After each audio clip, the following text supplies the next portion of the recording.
अस्सलाम वालेकुम स्टूडेंट्स। ये चैप्टर 2 का लेक्चर नंबर 9 है। आज 24 अगस्त है और एडिशन ऑफ वेक्टर्स हमारा टॉपिक चल रहा है। अंदाज़ा मेरा ये था कि शायद अगस्त और सितंबर में जाके कॉलेज की क्लासेस स्टार्ट हो जाएंगी तो फिर हमें कुछ आसानी हो जाएगी, लेकिन बज़ाहिर ऐसा लगता है कि अभी काफ़ी टाइम है इसमें। बहरहाल addition of vector by rectangular component method एक तरीका होता है वेक्टर एडिशन का। आज हम इस एडिशन के तरीके को पढ़ने की और समझने की कोशिश करेंगे। अच्छा, एक बात आपके जहन में रहे कि एडिशन ऑफ वेक्टर्स की 3 टेक्निक्स नॉर्मली हम यूज़ करते हैं। उनमें से एक हेड टू टेल रूल है, दूसरा addition by rectangular component method है और तीसरा एडिशन बाय पैरेललोग्राम मेथड है। अच्छा, ये दूसरा तरीका अब आपके सामने है, addition by rectangular component. Heading तो ये बनेगी आपकी, ये आपके सामने, ठीक है। Addition of vectors by rectangular component method, analytical method भी कहते हैं इसको। इसमें अच्छा, हम अभी करते हैं तो फिर मैं इसे थोड़ा सा एक्सप्लेन करता हूँ। नॉर्मली जो क्वेश्चन होता है वो इस टाइप का होता है कि ये जो क्वेश्चन मैंने लिखा है एक फॉर्मेट सा दिया हुआ है, पर आप देखें क्वेश्चन नंबर इसका मैंने नहीं डाला। क्वेश्चन ये वाला, F1 and F2 making an angle θ1 and θ2 are applied on a body. How will you obtain resultant force by adding them by rectangular component method? ये मैंने क्वेश्चन दे दिया और इस क्वेश्चन का अब हम सोल्यूशन कर रहे हैं। फाइनल एग्जाम में इसी टाइप का कोई क्वेश्चन होता है, उसे आइडेंटिफाई कर लिया जाता है। हमारे स्टूडेंट्स उसे बहुत आराम से आइडेंटिफाई कर लेते हैं कि इस एडिशन में ये वाला तरीका हमने अडॉप्ट करना है। नॉर्मली स्टेट एंड एक्सप्लेन के क्वेश्चन फिज़िक्स के पेपर में नहीं होते हैं। अच्छा, अब जब इस किस्म का क्वेश्चन हम अटैम्प्ट करते हैं तो क्या है, सबसे पहले आप हेडिंग डालेंगे addition by rectangular component method, और अब let two forces F1 and F2 making an angle theta and θ2 are applied on a body as shown by the figure. ये फिगर है, देखें। ये फ़र्ज़ करें कि अच्छा, ये डायग्राम नज़र नहीं आ रही है, ये डायग्राम है, ठीक है। अच्छा, अब इसमें आप देखें, फ़र्ज़ करें कि ये एक ऑब्जेक्ट है ये, और इसके ऊपर एक फ़ोर्स ये लग रही है F1, इसका एंगल है ये θ1, और ये दूसरी फ़ोर्स है इसी ऑब्जेक्ट पर इसी जगह पे अप्लाई हो रही है, ये F2 है और इसका एंगल θ2 है। अच्छा, अब हमने रिज़ल्टेंट मालूम करना है कि ये ऑब्जेक्ट जाएगा किधर, तो मुझे क्या करना चाहिए। अच्छा, मैं ये बल्ब के सामने मैंने हाथ रखा, अब मैं पढ़ रहा हूँ इसे। In order to add them we use head to tail rule as shown by the figure. अगर मुझे ऐड करना है इन दोनों वेक्टर्स को, यानी इस वेक्टर और इस वेक्टर का मुझे रिजल्टेंट मालूम करना है, तो मुझे क्या करना होगा, इन्हें ऐड करना पड़ेगा। और ऐड करने के लिए मुझे क्या तरीका मालूम है, मैं head to tail rule use करूँगा। तो उसके लिए मेरे पास तरीका क्या है, मैं अब यहाँ से लिखना शुरू करता हूँ। तो असाइनमेंट यही है कि आपने इसी लेक्चर को कॉपी कर देना है और इसे गूगल क्लासरूम में ऐड कर देना है। इस वीक में मुझे आपसे असाइनमेंट लेने की बहुत ज़्यादा जल्दी नहीं है, लेकिन आप विद इन 2 डेज़ कर दें तो अच्छा है, इसलिए कि आपके और मेरे दोनों के शेड्यूल मुहर्रम उल हराम के हवाले से ज़ाहिर है कि आगे जैसे जैसे दिन गुजरेंगे बिज़ी होते चले जाएंगे। तो मैं ये चाह रहा था कि कल और परसों में आप मेरे फ़िज़िक्स वाला काम करके फ़ारिग हो जाएं।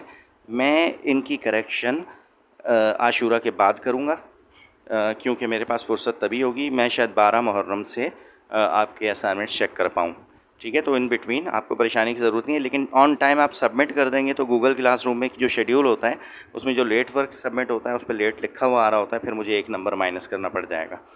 तो इस असाइनमेंट का जो टाइम है वो मैं 25 अगस्त तक का दे दूंगा, तो आप बड़ा इजीली कर लेंगे, क्योंकि सिर्फ आपने नोट डाउन करना है और मुझे ये यकीन हो जाएगा कि आपने इस लेक्चर को वॉच कर लिया और आपको कुछ ना कुछ समझ में आ गया है। तो अब देखें, हम जो बात कर रहे थे, ये मैं कह रहा था कि अगर किसी ऑब्जेक्ट पर 2 फोर्सेस लग रही हों तो उनका रिजल्टेंट मालूम करने के लिए हमें उन्हें हेड टू टेल रूल से ऐड करना पड़ेगा, और यहाँ मैं इन्हें ऐड करके दिखाता हूँ। तो फ़र्ज़ करें कि पहले मैं ड्रॉ करता हूँ ये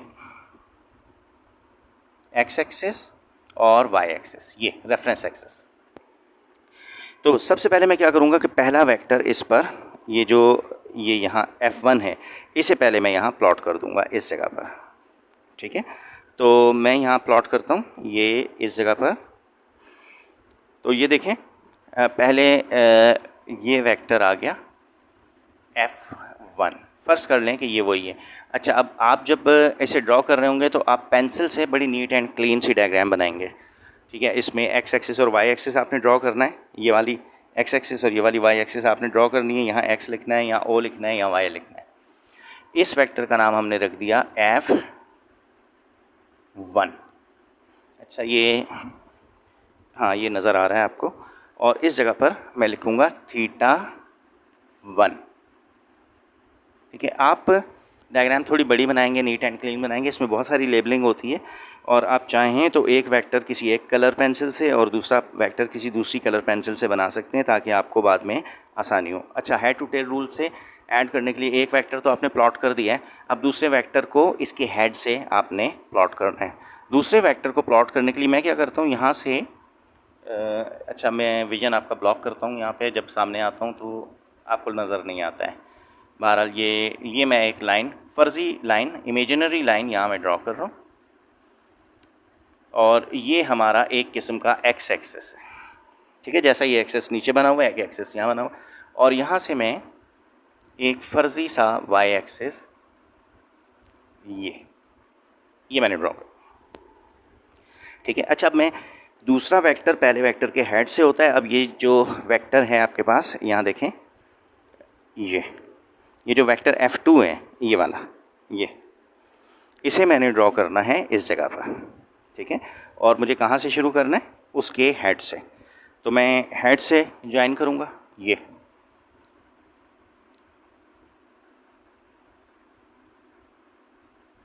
और ये वेक्टर आ गया F2।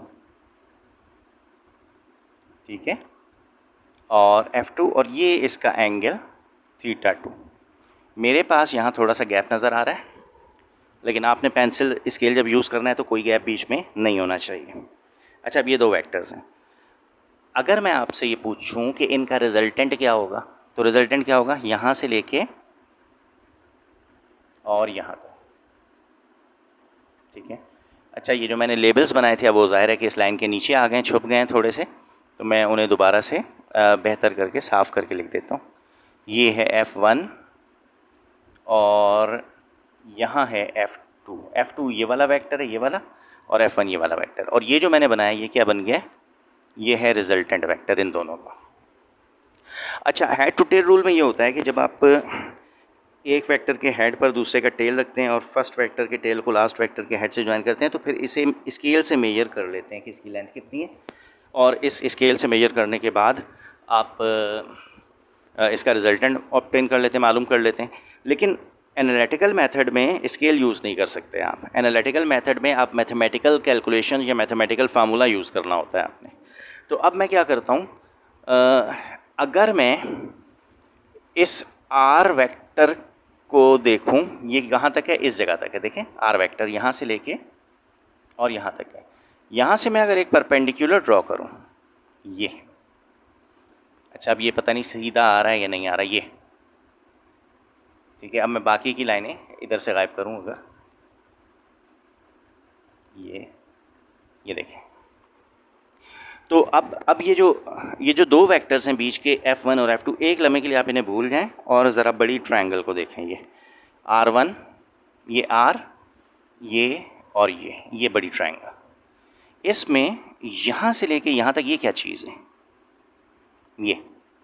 ये है इस R का X कंपोनेंट यहाँ तक, ठीक है। और राइट साइड पे क्या है आपके, देखें, ये यहाँ से लेके और यहाँ तक ये क्या है, ये इस R वेक्टर का Y कंपोनेंट, ठीक। और अब मैं आपसे कहूँ कि फ्रॉम फिगर R किसके इक्वल होगा, वेक्टर R किसके इक्वल होगा, तो ये फ्रॉम फिगर R किसके इक्वल होगा, तो मैं कह सकता हूँ, अब ये राइट एंगल ट्रायंगल बन रही है, इसमें R क्या बनेगा, हाइपोटेन्यूज ये परपेंडिकुलर, ये बेस, यानी आर का स्क्वायर इक्वल होगा अंडर रूट बेस का स्क्वायर यानी आर एक्स का स्क्वायर प्लस आर वाई का स्क्वायर। ये मैंने पाइथागोरस थ्योरम अप्लाई किया है। ठीक है, पाइथागोरस थ्योरम क्या होता है कि हाइपोटेन्यूज का स्क्वायर इक्वल होता है बेस का स्क्वायर प्लस परपेंडिकुलर का स्क्वायर, और यहाँ से जब स्क्वायर ख़त्म करेंगे तो उस साइड पे रूट लग जाएगा। यहाँ पे ये एरोज आप दे दें अपनी आसानी के लिए। ठीक है, ये आ गई मेरे पास इक्वेशन 1। ठीक है, यहाँ तक बात समझ में आती है। अब अगर मुझे आर एक्स की वैल्यू पता हो और आर वाई की वैल्यू पता हो तो मैं उसे इस जगह पे सब्स्टिट्यूट कर दूंगा, तो मेरे पास आर की एक वैल्यू आ जाएगी। अब ये डायग्राम लेबल की जाएगी। ठीक है, और ये काम थोड़ा सा मुश्किल होता है, हमारा हर स्टूडेंट इसे बहुत आसानी से समझ नहीं पाता है। अगर आपको याद हो तो मैंने रेजोल्यूशन ऑफ वेक्टर कल आपको करवाया था। मैं ये बोर्ड रब ऑफ कर दूं, फिर उसके बाद हम बात करते हैं ज़रा।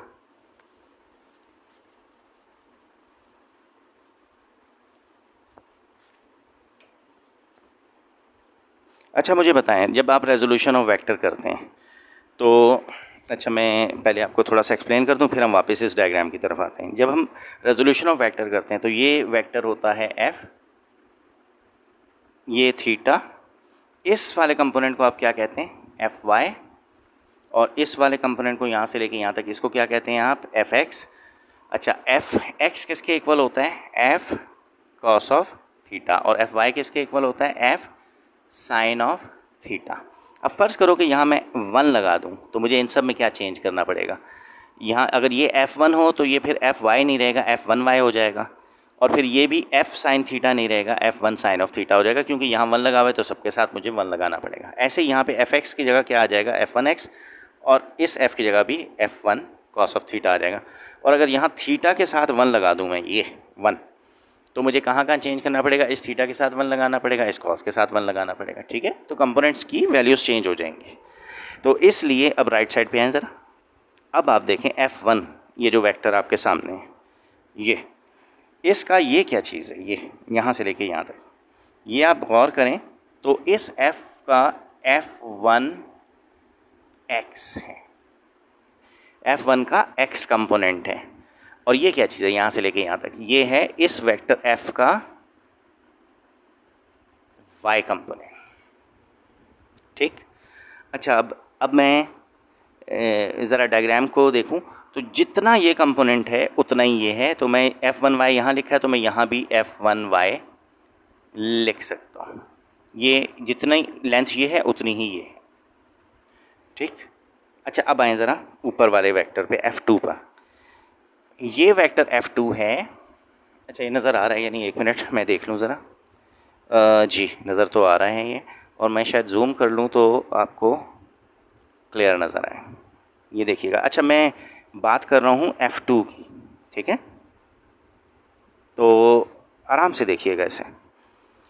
ये f2 वेक्टर है यहाँ से यहाँ तक। अगर इसे मैं x एक्सिस समझूँ तो ये क्या रहेगा f2 का x कंपोनेंट यहाँ से लेके यहाँ तक ये, और ऊपर देखें ज़रा, यहाँ से लेके यहाँ तक ये क्या चीज़ है, ये इसी f2 का y कंपोनेंट। ठीक, अच्छा अब ये जब पहली दफ़ा हमारे बच्चे करते हैं तो उन्हें थोड़ा थोड़ा सा मुश्किल दिखता है, लेकिन ये मुश्किल है नहीं। तो मैंने सिर्फ रेजोल्यूशन ऑफ वेक्टर किया है। ठीक है, आप थोड़ा सा जहन पे जोर देंगे तो आपको ये बात समझ में आएगी। अब देखें ज़रा कि ये जो f2 है, ये देखें ये जो f2 है, ये जितना ये है उतना ही ये है, तो मैं यहाँ f2x है तो यहाँ भी f2x लिख सकता हूँ। अब मुझे आप बताएं डायग्राम देख के, ये जो rx है ये किसके इक्वल है, ये वाला, ये this line plus this line के इक्वल है, यानी इन दोनों को ऐड करें तो rx के इक्वल आ जाएगा। तो मैं इस इक्वेशन में नीचे, ये नज़र नहीं आ रही है मेरे ख्याल में आपको, ये नीचे इस जगह पर, तो अब मैं डायग्राम में से देख के लिख रहा हूँ। देखें आर एक्स की जगह ये देखें ऊपर ये आर एक्स, और ये किसके इक्वल है f1 प्लस f2, तो मैं यहाँ लिखता हूँ f1x प्लस f2x, और ये स्क्वायर लगा हुआ है इसके ऊपर तो ये मैंने स्क्वायर लगा दिया। ठीक नज़र आ रहा है आपको। अच्छा, इसके बाद क्या है, इसके बाद ये प्लस का साइन है, ये प्लस का साइन आ गया। आर वाई क्या चीज़ है, अब देखें आर वाई, ये आर वाई ऊपर देखें ज़रा आप, ये इस जगह पर ये आर वाई किसके इक्वल है, आर वाई ये इक्वल है, ये पूरी लाइन है, ये इक्वल है दिस प्लस दिस। तो इसलिए मैं आर वाई की जगह इसकी वैल्यू लिख देता हूँ f1y प्लस f2y, और इसके ऊपर ये वाला स्क्वायर यहाँ लग जाएगा। ठीक है, थोड़ा सा समझ में आया। अगर आपको ये इस जगह पे देखें तो आर वाई की जगह मैंने क्या किया है, आर वाई की जगह इसकी वैल्यू ऊपर से f1y प्लस f2y लिख दे। ठीक है। अच्छा, अगर ये वाला स्टेप आपको समझ में आया तो समझ लें कि आपको पूरी इक्वेशन समझ में आ गई है। तो आपको थोड़ा टाइम लगेगा, इसे थोड़ा वक्त दीजिएगा, डायग्राम को अपने हाथ से बनाइएगा, एक दफ़ा 2-3 दफ़ा जब आप बनाएंगे तो फिर आपको समझ में आएगा। रेजोल्यूशन ऑफ वेक्टर आपको पहले से आनी चाहिए। तो अब देखें, हम जानते हैं कि f1x किसके इक्वल है, डायग्राम में आ जाएं फिर दोबारा, ये इधर। अब ये देखें f1x किसके इक्वल है, मुझे बताएं। ये जब रिजॉल्व करते हैं वेक्टर f, ये थीटा और ये x। अच्छा, मैं इधर से दें, मैं वेक्टर को रिजॉल्व कर रहा हूँ। ये एक वेक्टर f है, ये रहा, ये इसका x कंपोनेंट और ये इसका y कंपोनेंट। ये f(x) किसके इक्वल होता है, ये इक्वल होता है ये vector into cos of theta. x component में असल वेक्टर के साथ कॉस थीटा मल्टीप्लाई किया जाता है। तो यहाँ जब मैं f1x करूँगा तो असल वेक्टर है f1, इसके साथ मुझे कॉस मल्टीप्लाई करना पड़ेगा और थीटा 1 ये वाला लगेगा, थीटा 1। ठीक, थोड़ा सा कॉम्प्लिकेटेड हो गया, राइट साइड पे देखें, थोड़ा सा कॉम्प्लिकेटेड हो गया। f1x देखें, ये क्योंकि ये इस वेक्टर का x कंपोनेंट है तो x कंपोनेंट के साथ असल vector into cos of theta लगता है। तो कॉस मैंने लगाया और थीटा, क्योंकि यहाँ थीटा 1 है इसलिए मैंने यहाँ थीटा 1 लिख दिया। ठीक। अच्छा, अब इसके साथ जो राइट साइड पे ये f2x है, ये क्या है, f2x ये है, और ये इस f2 का x कंपोनेंट है, यानी ये आएगा f2 कॉस ऑफ थीटा 2, यानी मुझे लिखना पड़ेगा f2 cos of theta 2।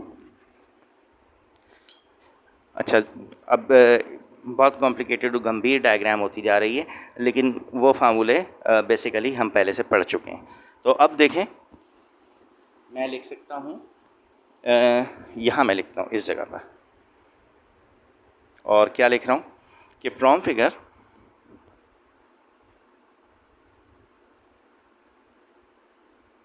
f1x equal है f1 कॉस ऑफ थीटा 1 और f2x इक्वल है f2 कॉस ऑफ थीटा 2। ये जो हमने डायग्राम में अभी देख भी लिया था। सिमिलरली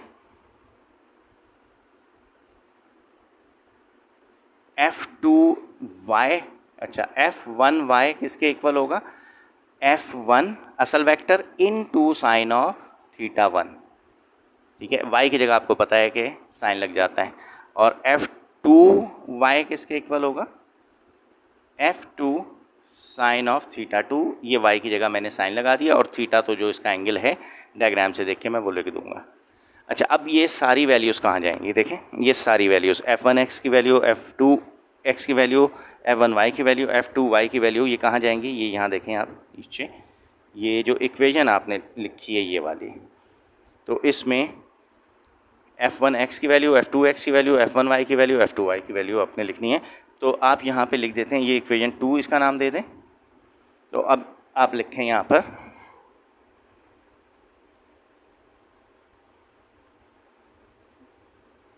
put these values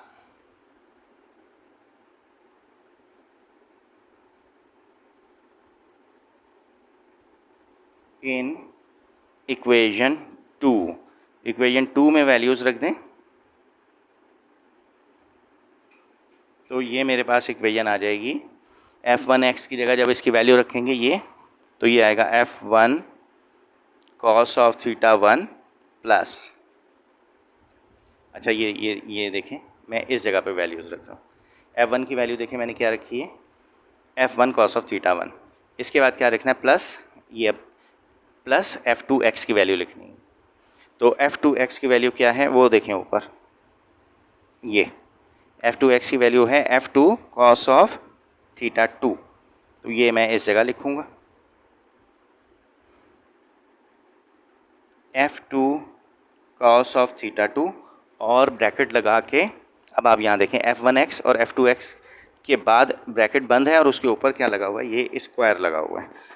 तो मुझे ये वाला स्क्वायर इस जगह पर लगाना पड़ेगा, ये मैंने लगा दिया स्क्वायर। इसके बाद क्या है फार्मूला में, वहाँ आए वापस, ये देखें ये प्लस का साइन है, तो ये प्लस का साइन मैं यहाँ लगा देता हूँ, ये। इसके बाद ये दूसरा ब्रैकेट, ये जो दूसरा ब्रैकेट है ये इसके ऊपर स्क्वायर, ये मैंने स्क्वायर लगा दिया पहले। अब मुझे f1y की वैल्यू और प्लस f2y की वैल्यू लिखनी है, और ये वैल्यूज़ देखें कहाँ लिखी हुई हैं, ये ऊपर, ठीक है। यही वैल्यूज़ मैं यहाँ लिखता हूँ। तो f1y की वैल्यू है ये वाली f1 sign of theta 1 plus f2 की वैल्यू क्या है f2 साइन ऑफ थीटा 2। अच्छा, पिछली क्लासेस में जिन दिनों फिज़िक्स आज से 10 साल पहले पढ़ी जाती थी, तो इसके आगे की डेरिवेशन आपके कोर्स का हिस्सा होती थी। अब ये कोर्स का हिस्सा नहीं है, तो इसके बाद आप लिख देते हैं ऑन सॉल्यूशन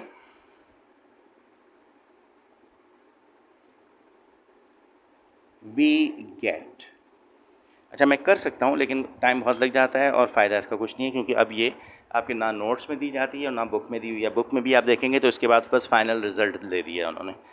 तो आर किसके इक्वल होता है, ऑन सोल्यूशन वी गेट, जब इन्हें सॉल्व करेंगे तो हमारे पास खुद ब खुद आ जाएगा f1 square plus mod of f2 square minus 2f1 f2 cos of theta 2 minus theta 1। ये इसका आंसर है। अच्छा, वो जो हमारे स्टूडेंट्स, एक मिनट ये मैं से मिटाऊँ, हाँ, वो मेरे स्टूडेंट्स जो कि प्री इंजीनियरिंग के हैं, उनके तो ये कोर्स का हिस्सा है, वो इंशाल्लाह मैथमेटिक्स में ये वाला प्रूफ पूरा करेंगे।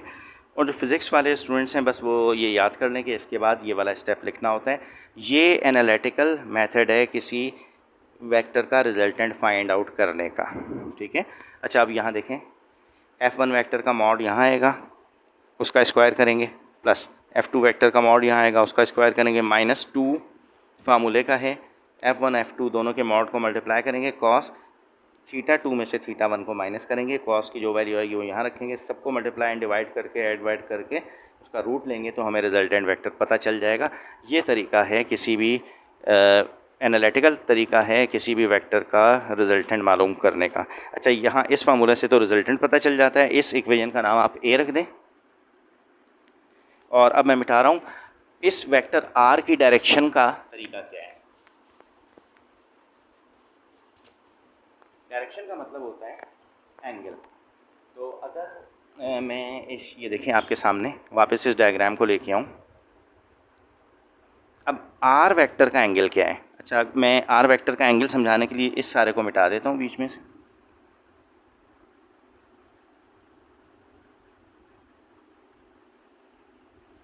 ये आर वेक्टर है, इसका एंगल क्या है, ये एंगल है, ये इसकी डायरेक्शन है। तो यहाँ आप हेडिंग डालेंगे। अब इसके बाद आप हेडिंग यहाँ डालें, डायरेक्शन ऑफ आर, रिजल्टेंट की डायरेक्शन। डायरेक्शन के लिए हमेशा टेंजेंट इनवर्स यूज़ करते हैं आप, और टेंजेंट के लिए वाई कंपोनेंट ऊपर आता है, यानी परपेंडिकुलर ऊपर आ जाता है, आर वाई ऊपर आ जाएगा और आर एक्स नीचे आ जाएगा। बस ये फार्मूला आप यूज़ करेंगे। अगर आर वाई मालूम कर लिया आपने तो उसकी वैल्यू यहाँ रखेंगे, आर एक्स की वैल्यू कैलकुलेट करके यहाँ रखेंगे और उसका टेंजेंट इनवर्स लेंगे तो आपके पास एंगल आ जाएगा। तो यहाँ आप लिखेंगे बाई, इस इक्वेशन का नाम लिख दें इक्वेशन बी, और अब लिखें by using equation A and B we can obtain resultant by rectangular component method. ठीक है, बस ये आप एंड नोट लिख देंगे तो ये आपकी डेरिवेशन कंप्लीट हो गई। ठीक है। अच्छा, ये क्वेश्चन हमेशा नहीं आता है, कभी कभार आ जाता है। नॉर्मली अब तो मैंने इसे बहुत मुद्दत से नहीं देखा है। एक और क्वेश्चन है जिसे समझने के लिए इस फार्मूले का आना ज़रूरी है, जो कि हमने अभी ड्राइव किया था।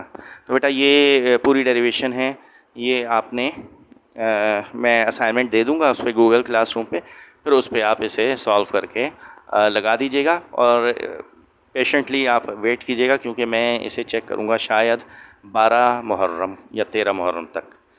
तो लेकिन आप टाइम पे सबमिट कर दीजिएगा, जो टाइम मैं दूं उस पर आपने ये सिर्फ लेक्चर लिख देना है। ठीक है बेटा, थैंक यू वेरी मच, अल्लाह हाफ़िज़।